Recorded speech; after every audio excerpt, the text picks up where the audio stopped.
অভি আর রাহুল দুজনেই কিছুক্ষণ মুগ্ধ হয়ে দাঁড়িয়ে থাকে।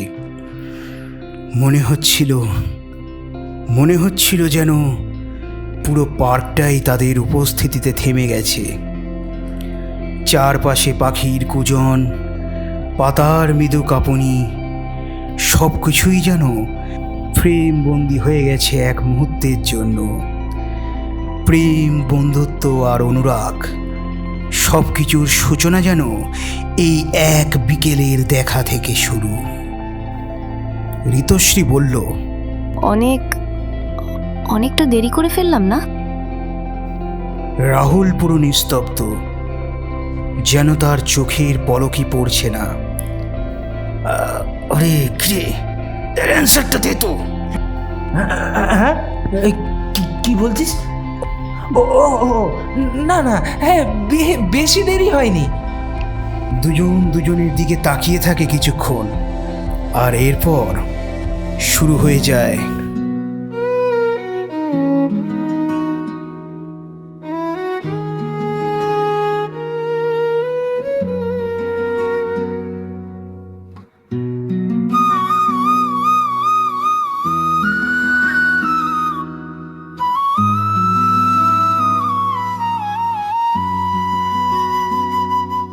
তুমি এসেছিলে আমার কাছেতে, যেতে দেব না দূরে আর কোনোদিন। তুমি এসেছিলে আমার কাছেতে, যেতে দেব না দূরে আর কোনোদিন। তুমি থাকবে আমার হাতটা ধরে, থাকবে চিরকাল আমারই পাশেতে, আমার পাশেতে। তোমার সাথে গিয়ে যাব হাতটা ধরে অনেক দূরে, অনেকটা দূরে। তোমার হাতটা ধরে রাখবো আর ছাড়বো না, আর কোনোদিন, আর কোনোদিন।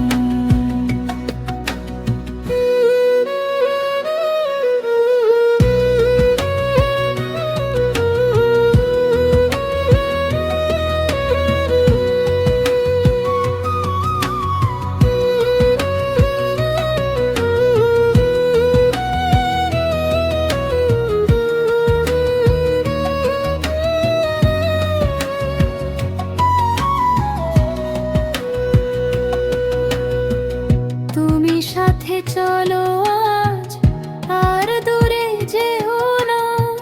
তুমি চলে গেলে তো আমি আর থাকতে পারবো না। তুমি সাথে চলো আজ, আমায় ছেড়ে যেও না। আমায় তুমি ছেড়ে গেলে তো জীবন অর্থহীন হবে আজ। তাই তুমি শুধু আমার, আমি হব শুধুই তোমার, শুধুই তোমার, শুধুই তোমার। শুধুই